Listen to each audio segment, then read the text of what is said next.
for joining me for the final panel of the day. I understand some of you had panels earlier that I wasn't able to attend, so I'm glad that everybody made it here through the entire event. So as our final panel, we want to discuss how administration aids esports and a lot of the ways in which it can accomplish that.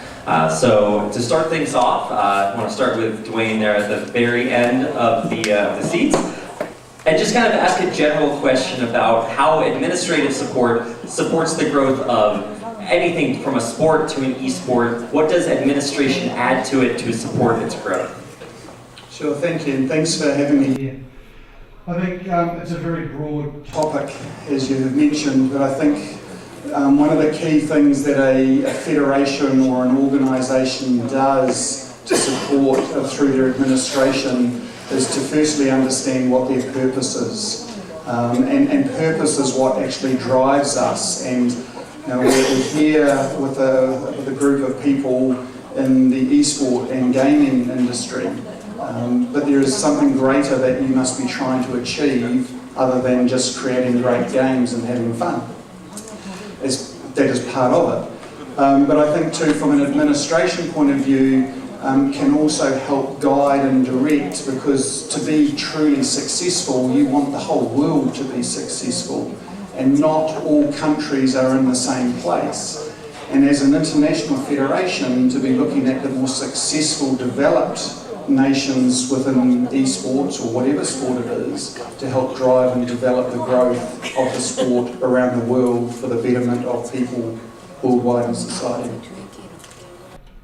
Thank you very much. Now, moving on, I'd like to kind of bring that down a little bit, because like what you mentioned, it is a very generic topic to start with. But what are the factors that you look for specifically within administration that drive support for like a specific sport, or in this case, esports? What factors does administration need to have to drive that support for esports? Yeah, Peichi. I think I'll just look at that from the educational perspective. Okay. Particularly for the area in the public space where the industry or the agent, the player in the industry needs support. So for the government to offer resource to fill in that part, to support either the industry and also particularly the player, where actually it's kind of bottom-up approach to look into how player can be a kind of part of this labor policy for the government to look into. Yeah. Okay, absolutely. Now, moving on, Cristian, as you sort of get to listen to and hear all about the different esports stories that everybody has to offer, when you look at it from like an outside perspective, what has been your, I guess, administrative experience with developing the growth of, I guess, traditional sports? And as you look at esports, what is it that you see as far as like similarities? If I can talk about from an international organization perspective, which is completely out of the universe of esports, I would say that we don't know anything about esports, and I don't think there is already a framework that explains it. I've been here one day listening to all the speakers, and I've seen also, I sense there is not yet a consensus of what the federation does, what the developers does. So from an international perspective, it's untouched waters. What I see, it's also a great potential. Again, from the UN perspective, for us it's very important to access youth and being able to deliver some messages for peace, for environment, for example. So I see the potential for esports, so this competition, for you to be a vector for such messages. And youth, it's a big audience, and is the traditional UN, United Nations, is not really equipped to reach out. We are much better in dealing with decision makers, with governments, with parliamentarians, with ministers, with head of states, which is fine. But we need also to reach out to the rest of the population, and the youth is very strong. From our perspective, what I can say also, we could help the esports and the gaming industry in do have access to such decision makers. For example, I can give you for next year. I'm based in Nairobi. We are organizing the United Nations Environment Assembly, which is based in Nairobi, and all the ministers of environment will be invited. Some heads of state also will be in attendance. And we plan to organize an innovation hub where we would like to talk about the gaming industry and how that can contribute to behavioral change. And I'll stop there. All right, thank you very much.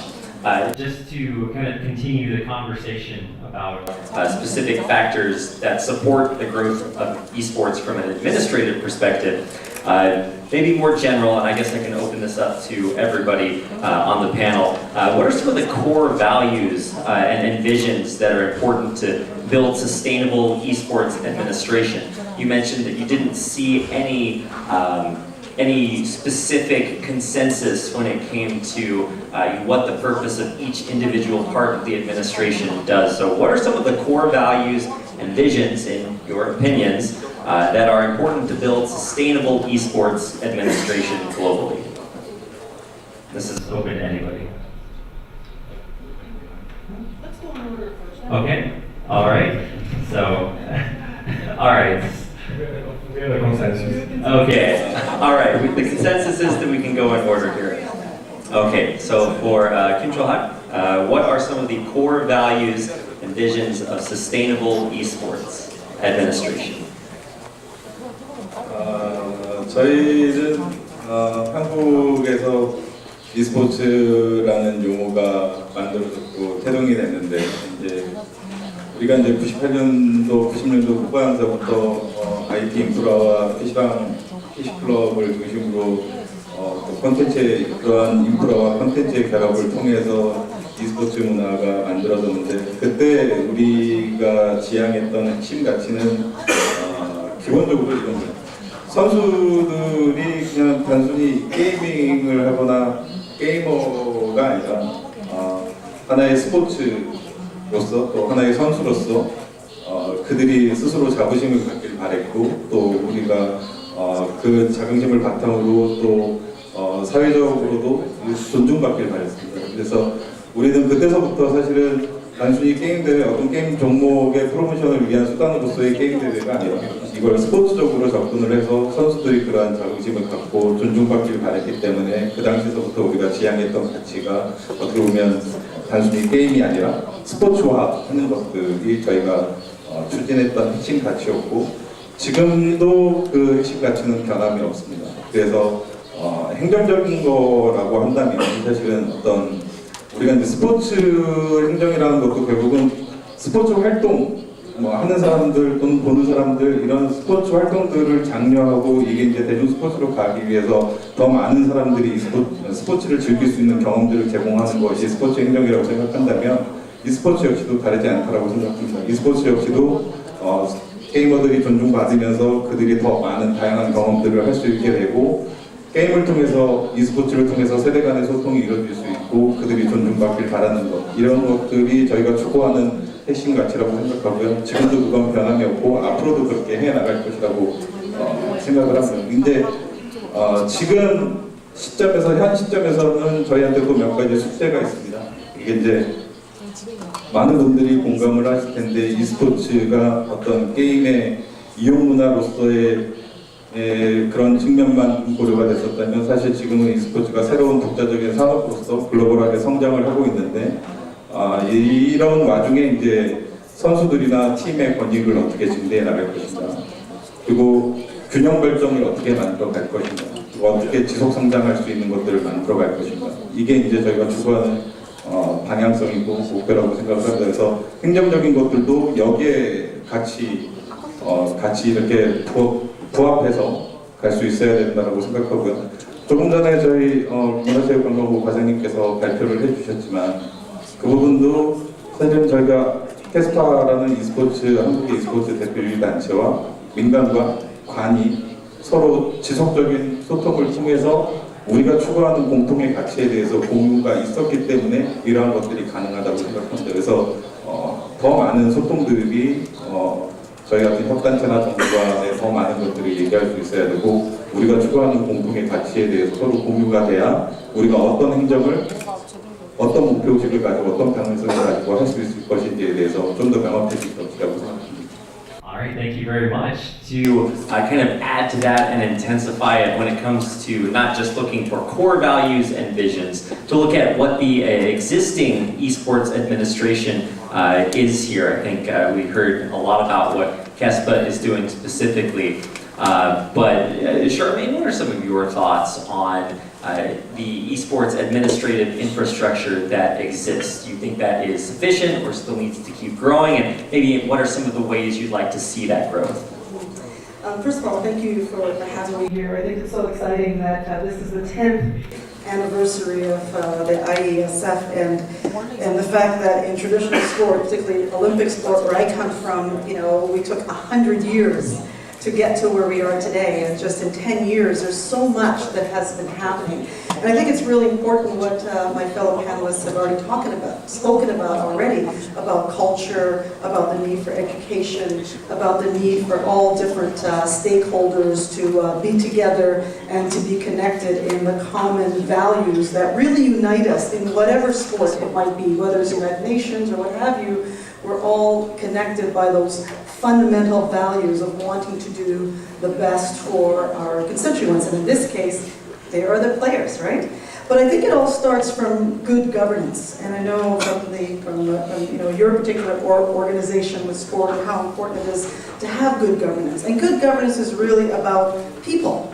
It's about people making the right decisions. It's about making sure that our raison d'etre, so to speak, is always adhered to. I think from an esports perspective, you know, there's so much to do, and I think that this collective group here, we have the opportunity to make it right, and we have the opportunity to really do something very, very unique because it is so new. There are a lot of challenges. There's, you know, perhaps not the cohesion that's there now, but you know, when you look at the 100-year history of so many other sports, this is just getting started. And we in this room and others in the industry have a chance to write history, and we're doing it. And with that comes a great sense of responsibility. There's a lot of challenges happening right now in sports at all levels, whether it be, you know, corruption or illegal betting and all the things that we're hearing about every day. And we're hearing all this and we're saying to ourselves, well, how can we have the right system, the right structure in place to make sure that we are doing the best we can to avoid this, right? So, so I guess just, you know, getting back to your question, what do we need? I think we need strong governance is the root of that. And also making sure that, you know, we're all taking care of the system that we want to grow with and build it, and who knows what the next 100 years are going to look like, but we are the ones who are writing that right now, and it's a really fascinating place to be.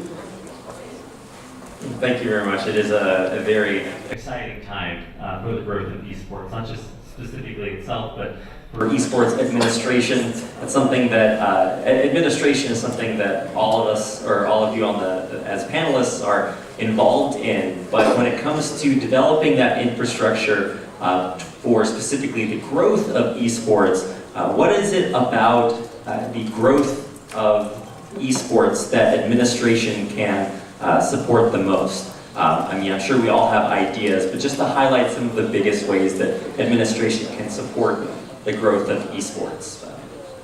제가 오늘 제 발표할 때 하나 말씀드린 게 있었습니다. 저는 한국 e스포츠의 발전에 제가 가장 큰 역할을 했다고 생각하는 게 PC클럽 문화다.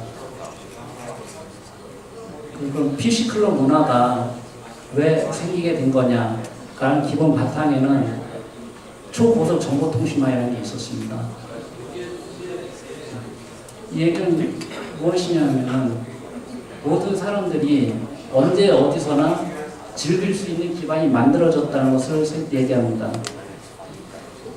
그렇기 때문에 이제 정부에서 할 역할은 어떤 e스포츠에 대한 직접적인 지원보다는 e스포츠를 좋아하는 사람들이 언제 어디서나 친숙할 수 있는 인프라 구축이 가장 중요하다고 생각을 합니다. 아울러 지금 미국에서도 이제 게임에 대한 부작용 얘기가 많이 있을 것입니다. 지금 한국 같은 경우는 좀 미국에도 그런 사례가 있겠지만 이제 게임을 많이 하면 자녀들이 공부를 안 한다 이런 생각을 가지고 계신 분들이 계실 것 같은데 그 인프라 구축과 더불어 학생들이 청소년들이 처음부터 지금 게임의 부작용을 잘 할 수 있도록 올바르게 게임을 이용할 수 있는 교육, 올바르게 바르게 이용할 수 있는 환경을 구축하는 것도 상당히 중요하다고 생각합니다. 그래서 우리 정부 같은 경우는 e스포츠와 직접적인 연관은 되지 않지만 게임을 올바르게 이용할 수 있는 교육을 매년 추진하고 있습니다. 지금 연간 한 1만 5천여 명 이상씩 교육을 하고 있습니다. 그 부분에 대해서는. 추가로 말씀을 드리면 게임의 건전한 이용이라는 측면에서 e스포츠가 가지고 있는 순기능들이 있다고 생각합니다. 우리가 이제 스포츠를 장려하는 건 스포츠가 가지고 있는 순기능들이 있기 때문에 스포츠를 통해서 팀워크를 배우고 협동심을 배우고 또 어떤 한계에 도전하면서 그걸 극복해내는 것들 이런 것들을 통해서 또 감동을 하고 이런 것들이 스포츠가 가지고 있는 순기능이라면 e스포츠는 거기에 플러스해서 또 잘 아시는 것처럼 e스포츠는 정신과 신체의 협응을 통해서 경기력이 발현됩니다. 그래서 매 순간마다 새로운 전략 전술을 되게 창의적인 플레이들을 해야 되고 그런 것들이 바로바로 또 컨트롤이 되고 선수의 기량에 의해서 조작이 되는 이런 것들이 있기 때문에 e스포츠는 어떻게 보면 다른 스포츠보다 그러한 창의적인 것들 그리고 순간적인 판단 능력들 이런 것들을 같이 수반하면서 또 스포츠가 가지고 있는 어떤 협동심이나 도전이나 또는 그걸 통해서 결과에 승복하는 공정함이나 이런 것들을 같이 가지고 있기 때문에 우리가 이러한 e스포츠가 가지고 있는 순기능들을 더 많이 알려서 게임을 e스포츠로서 즐기면 공정한 경쟁을 통해서 즐기면 친구들끼리 한국에서는 그런 것들이 이제 또래 문화라고 해서 상당히 잘 돼 있는데 소통을 하기 위한 좋은 수단으로서 역할을 하고 있습니다. 그래서 그런 순기능들을 우리가 더 많이 알려야 되고 e스포츠가 지속성장을 하려면 우리도 한국에서도 그런 문제들이 있지만 아마 글로벌하게 공통적인 문제일 것 같은데 부모들이 걱정을 많이 하죠. 그러면 사실은 근데 우리가 운동선수들은 운동 열심히 한다고 걱정하지 않아요. 왜 그러냐면 사실은 그 운동을 통해서 그들이 어떤 직업선수로서의 직업 안정성 이런 것들이 가능하기 때문에 e스포츠도 지금은 그러한 환경들이 만들어지고 있습니다. 일단 전 세계적으로 각국에서 리그들이 활성화되고 있고 직업 선수로서 안정적인 선수 활동을 할 수 있는 환경들이 고임 연봉을 받으면서 그런 환경들이 만들어지고 있죠.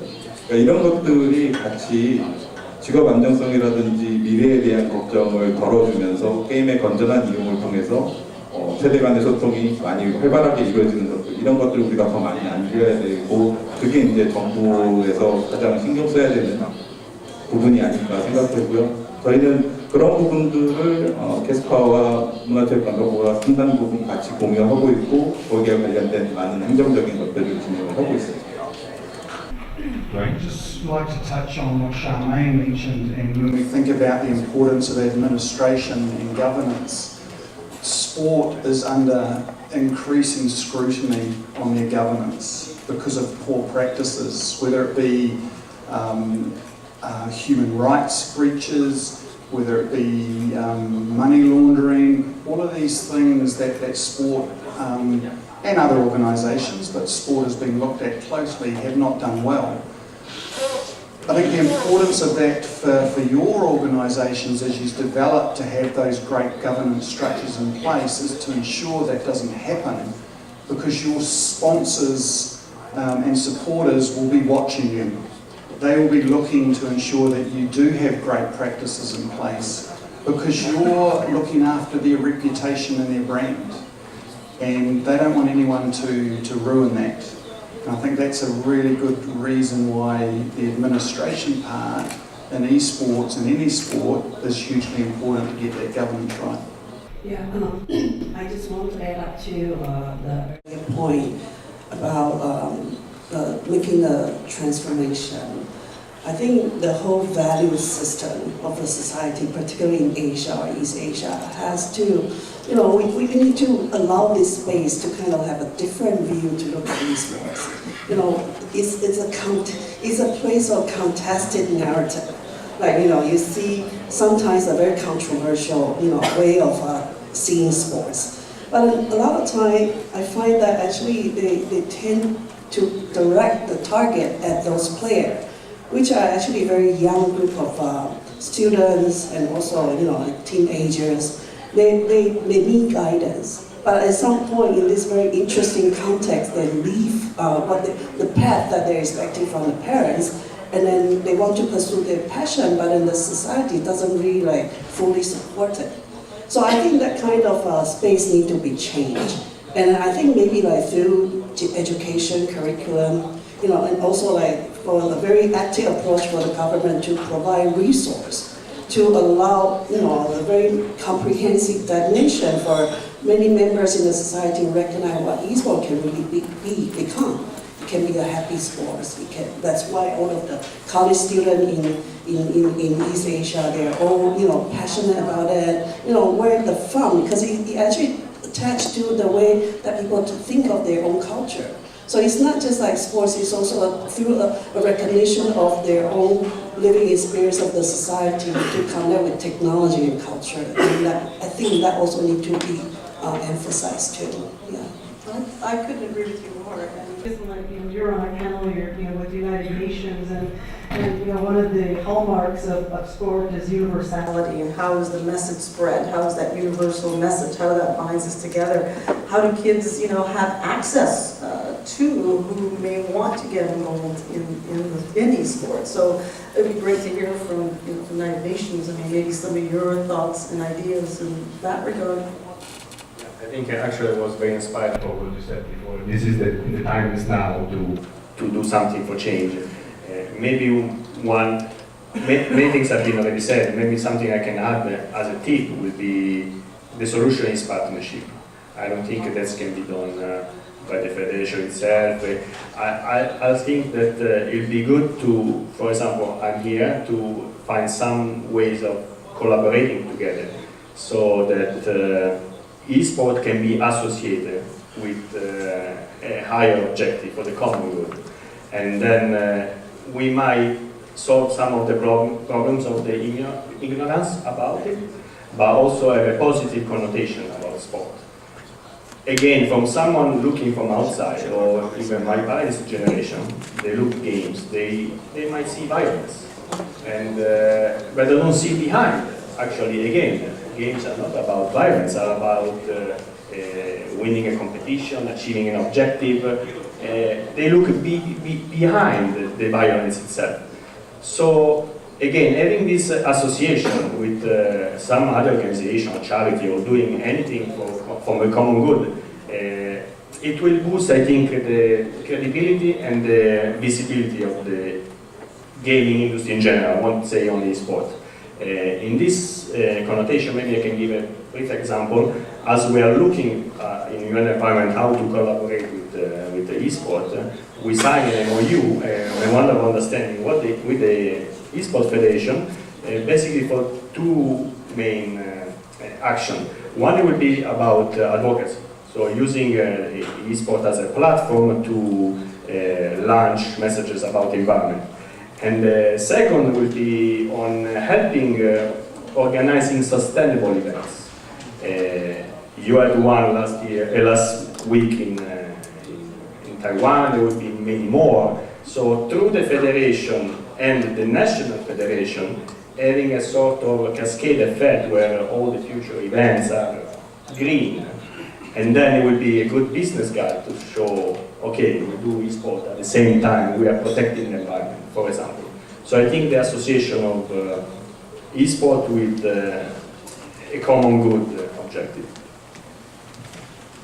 And I think you mentioned the government support is very important. I think it should be support with public and private partnerships. And for some governments, a condition of that is to make sure that the diversity is reflected and that there are educational programs to obviously support that. So that area of diversity and inclusion, particularly as it scales internationally in some of these regions, as you mentioned, I think are going to be very, very critical. And also, you know, part of that foundational, as part of the administrative aspect of it, to ensure that that diversity is spread throughout the organization and all types of players, et cetera, be given the opportunity to be involved. Lots of opportunity for involvement, not only from the players when it comes to administration, but also from publisher's standpoint. And I think really the point that I want to get to here at the very end of our panel discussion is I think there's a lot of attitudes from different organizations at every level of the food chain that they can do everything themselves, or because they have all of the information, whatever link in the chain it is, should be the one to handle everything. But I think what was really pointed out very well here by Cristian is that collaboration is really kind of the way forward. So maybe just give some additional examples of collaboration between either federations and traditional sports or federations and esports, ways in which there either have been success or ways in which you would hope to see success in the future between federations and between administrations and esports to continue to grow it. I might speak specifically for esports and the potential of the Paralympic Games. Obviously the Paralympic Games are for people with disability. And that is a market where suggested that 1 in 5 persons have a disability of some form. And so it is a very large market to tap into. And how can Esports Administration and our federation work together to help identify a platform for persons with disabilities on an even playing field? You take me, for example, I've got a disability, but my hands are fine. I could play really badly with any one of you. But we would want to think about persons with high support needs, those people that don't often get out as easily into our communities. And how could we use esports as a way to target that market? Think of those people that might play with their feet. Think of those people that don't have use of any of their limbs, that may play with their chin, that may play, as technology grows and develops, play with the movement of their eyes. How does technology help that? How do you as an organisation help facilitate identifying where those people are in your communities and working with our federation to help create a structure that creates a playing field that is considered in our world an even playing field through classification based on what I can do versus what I can't do. So I think that's certainly an area that I'd be encouraging and asking all of you to be involved in, because as Colin, President Colin indicated in his opening address, I think he used the words using esports for making better persons, and there is a big part of society that you can tap into. Okay, I'll just share first. Thank you. Yeah, I think in the university usually we're asked, the teacher always asks, how do you prepare the young generation for the next coming 10 years? Or how do you prepare, talk to the future? They are the group of the future generation that will be leading the society. So I think very important is to see how we are tapping into what's coming. And then that may be serving a kind of very good common ground for thinking about the plan for collaboration and also thinking about the way of transformation for the new generation. And I can see that the students do tell you what their preference. So they are already, by action, they're telling you, I want this kind of classes, I want this kind of knowledge, and then why don't we just help them, and then transform the teacher or, the education or the governance sector to contribute together. Yeah. Maybe I'll just add something that was spoken about earlier by the chair of the Athletes Commission, how important it really is to look at the transition and look at the wellness, look at the whole athlete, not just them as a player, you know, in that structure, but it's after, outside, the entourage and everybody around that athlete during their career and after their career as well. How do they, you know, transition into, I guess, you know, the working life after? And the whole notion as well that's very prominent in a lot of retired athletes is also active is around mental health. And how do we ensure that that we're looking at the athlete holistically? So I think that reminding ourselves that we are, you know, there's a lot of young people, some very vulnerable in the different stages of their mental growth, and how it's important for us to be very aware of that as well.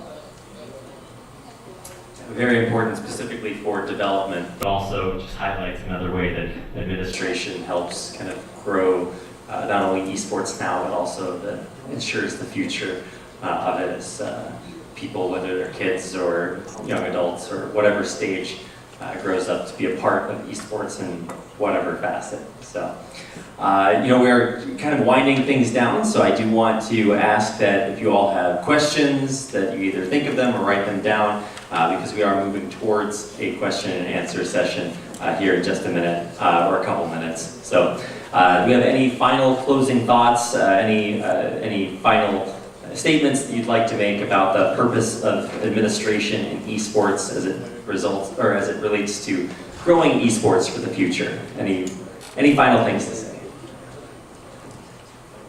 Okay. Just that whether, you know, whatever it is, whatever sport, esport, whatever, it really should be about fun, learning skills and having fun. And I don't think, you know, we haven't mentioned that word very much here, but at the end of the day, I mean, you have millions and millions of people attracted, you know, to the game for many reasons, and we have to remind ourselves that they are young people, and how do we encourage, you know, them to do something that, again, makes them better human beings at the end of the day, as Colin said. I always get very inspired by you, so I want to say something else now. Yes, we didn't say, first of all, sports should be about fun, but also, again, about something else. And I want to share with you a picture I have in my mind. It was during the last Olympic Games, when we saw all the teams from the national teams coming in, and then there was an additional team, which was the refugee team.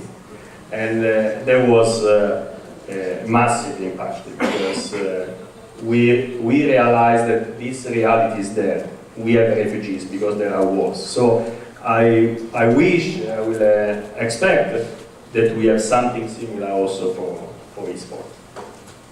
All right, well, I think that does it for our panel discussion. Before we move on to our question and answer session, I'd just like to give our panelists a quick round of applause.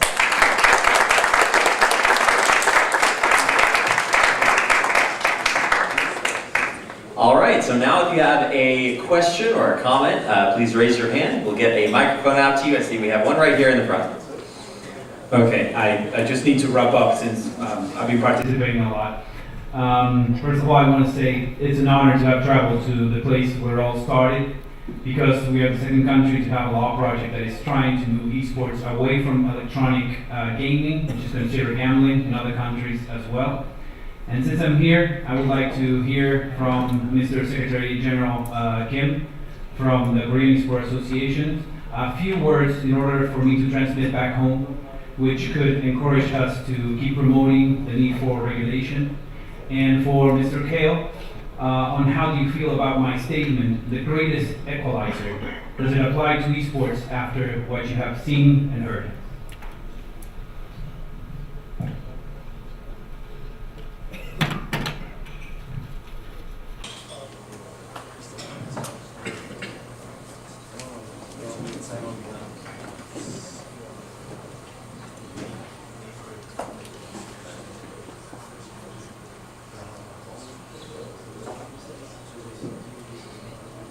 네, 한국의 사례에 대해서 좀 말씀을 드리도록 하겠습니다. 네, 한국 우리 역시도 사실은 e스포츠라는 새로운 문화를 더 많은 대중들한테 알려야 될 필요성도 있었고 또 그 선수들의 권익 보호를 위해서 직업 안정성을 확보할 필요도 있었기 때문에 우리가 프로 중심으로 성장을 했던 게 사실입니다. 그래서 프로 중심으로 성장을 하다 보니까 어떻게 보면 역피라미드 구조로 위에는 탄탄한데 밑에는 되게 취약해지는 이런 좀 잘못된 구조로 성장을 해왔었고요.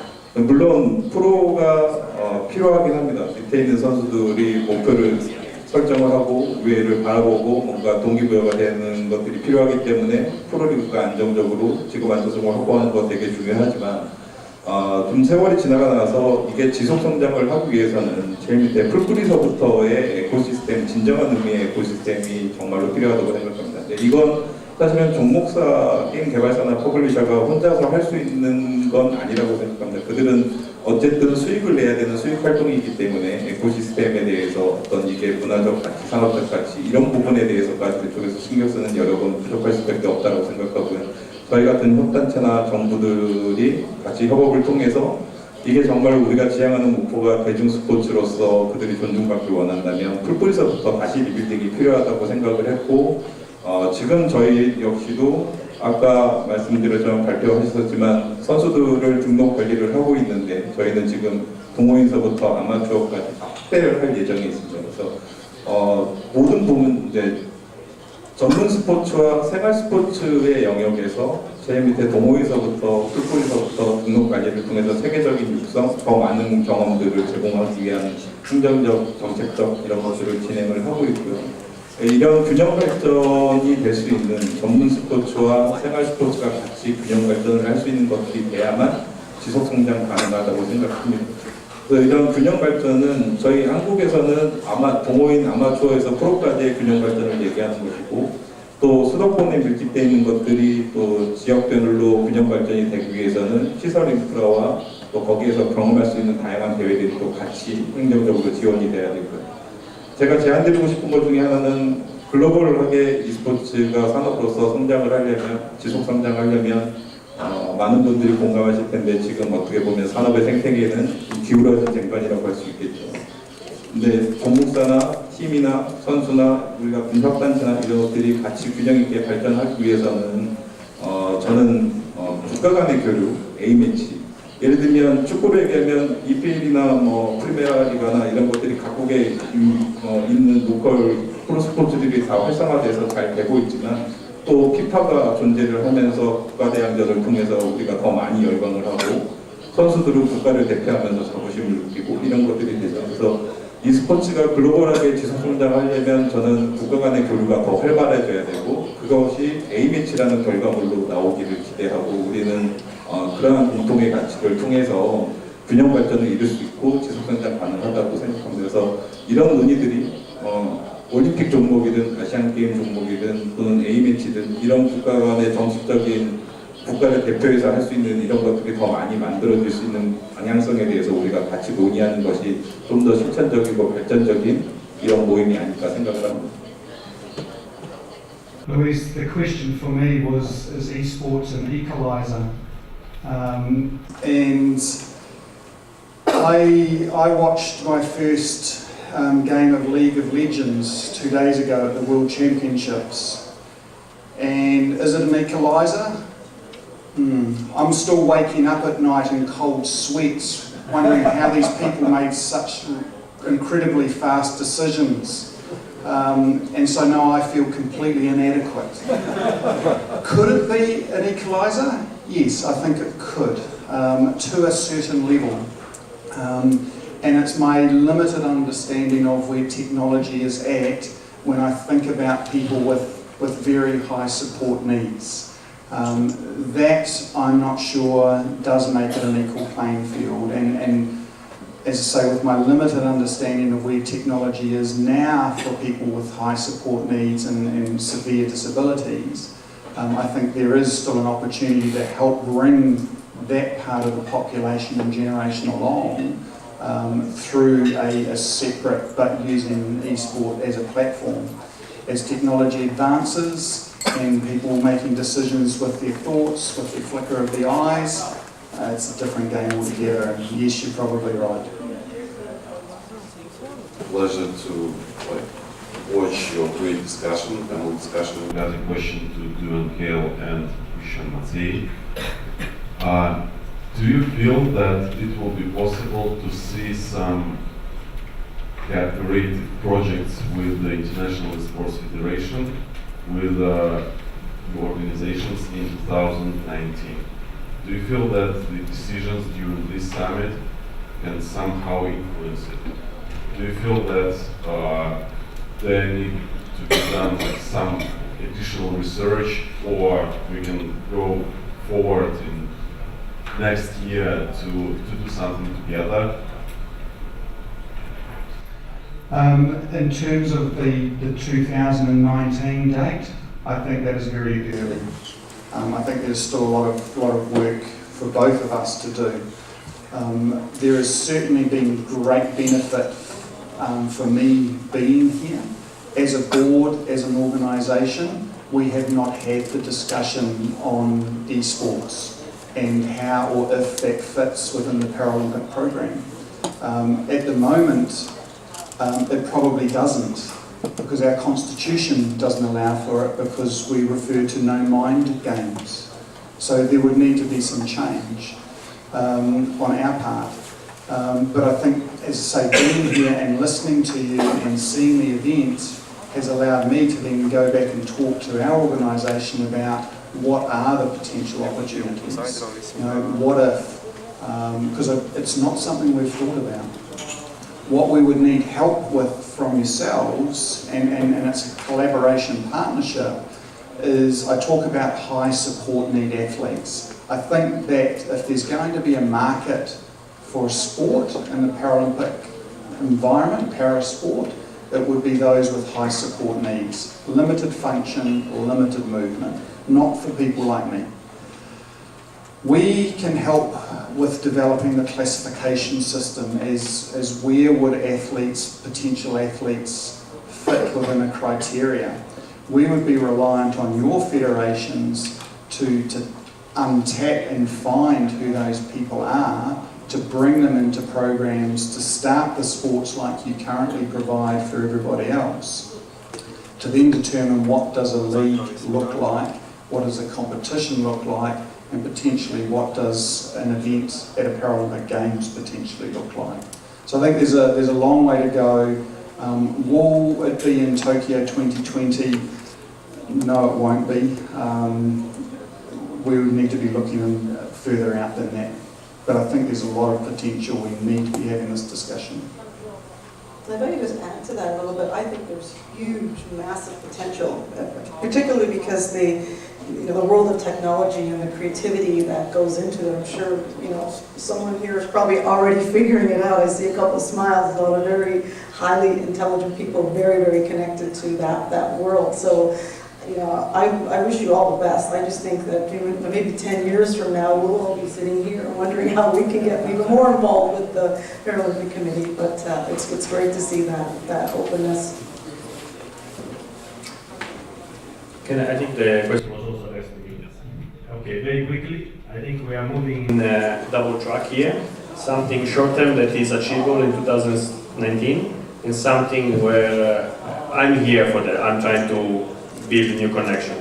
So as I mentioned, we signed a memorandum of understanding with the federation, and basically there are three topics. I think one will be the easiest to do, will be to help the federation, and again cascade to the national federation, to run sustainable events, which means zero emission, so no plastic, rationalization of energy and so forth. We have a guidelines, it's pretty straightforward, it's just a matter to share it with the federation and then for them to implement it. The second topic would be about advocacy, using the tournaments or the events to broadcast messages about environment again. And I think it might be done for the next tournament, so probably end of 2019. And then the third part, it's a little bit more ambitious, is to link up with the gaming industry, with the developers, with the producer, to produce games which have again, messages inside. So maybe the game plot is about protecting the environment, protecting the planet, something like this. Or thinking about modification of existing games. UN Environment had worked with Minecraft to produce a mod of which is called the Eco Craft or something. So it's basically, again, producing an adaptation of something that already exists. We would like to explore more, and for that I'm listening to you. I need your help. All right, I believe we have one final comment right over here, and so just go ahead and introduce yourself. Hello. Good afternoon, everyone. My name is Cheol. I'm from the Philippines.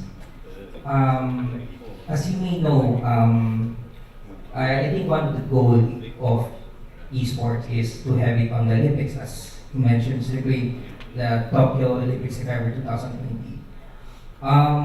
But before that, next year, I don't know if everyone knows this, Philippines will be hosting the Southeast Asian Games or SEA Games, and there is rumor, or if ever it's already been confirmed, I'm not sure, but SEA Games will have esport as a medal round. So correct me if I'm wrong or if I'm not mistaken, this will be the first time esport will be included in a multi-sport event, although this is only 11 countries. To Mr.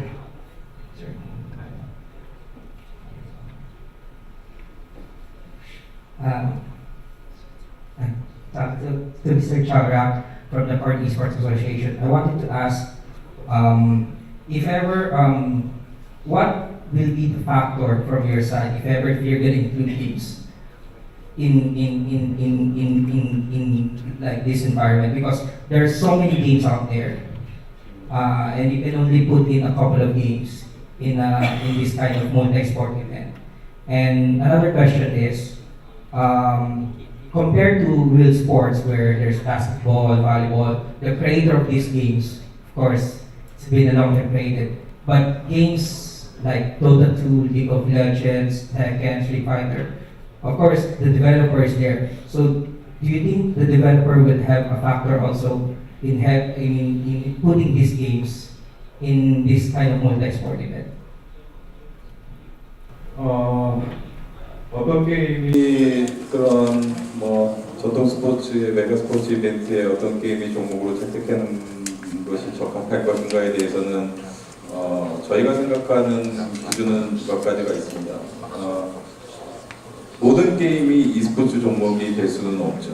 근데 이제 e스포츠 종목이 될 수 있는 게임들은 갖춰야 될 요소들이 있다고 생각합니다. 그게 이제 저희가 생각할 때는 기본적으로 경쟁이 가능한 경쟁성이 담보가 돼야 되고, 그 다음에 공정해야 됩니다. 공정성이 담보가 돼야 됩니다. 그리고 게임 안에서 우리가 유료로 구매하는 아이템에 의해서 경기 승패에 결정적인 영향을 미치거나 하는 건 e스포츠로서 바람직하지 않죠. 그리고 e스포츠는 하는 스포츠면서 또 보는 스포츠입니다. 그래서 보는 스포츠로서 더 많은 관객들한테 보는 것으로도 다양한 경험들을 제공할 수 있기 때문에 관전성, 우리가 흔히 얘기하는 옵저버 기능이라든지 다양한 시점에서의 1인칭 시점, 3인칭 시점, 다양한 시점에서 경기를 볼 수 있는 것들. 그래서 지금 경쟁성, 공정성, 관전성, 그리고 또 하나 추가한다면 결정적으로는 선수 기량에 의해서 경기가 승패가 날 수 있어야 됩니다. 이러한 요소들을 갖추고 있다면 e스포츠 종목으로서 적합한 종목이라고 할 수 있을 거고요. 지금 거기에 가까운 종목들은 이미 장르별로 대세 종목들이 몇 가지가 있죠. 근데 이제 그런 메가 스포츠 이벤트의 종목으로서 좀 논란의 여지가 있는 것들은 아무래도 이제 지나친 폭력성이나 선정성이 있는 것들은 우리가 넘어야 되는 숙제 중에 하나인 사회적 인식 제고 이런 거에도 전혀 도움이 되지 않고, 우리가 추구하는 스포츠로서의 어떤 대중 스포츠로서의 발전 이런 거에도 전혀 도움이 되지 않는다고 생각을 합니다. 그래서 그러한 기본 요소들을 전제로 전 세계 글로벌이 더 많이 같이 이용하는 종목이면 아주 좋을 것 같습니다.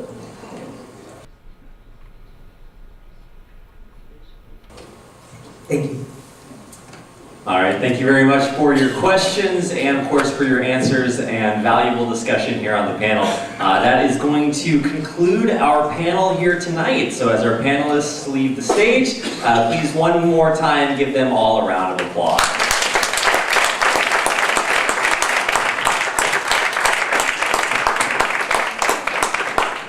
All right, well with that we've come to the end of the third Global Esports Executive Summit. I'd like to say a big thanks once again to our speakers and of course to all of you all delegates for being a wonderful audience, of course for your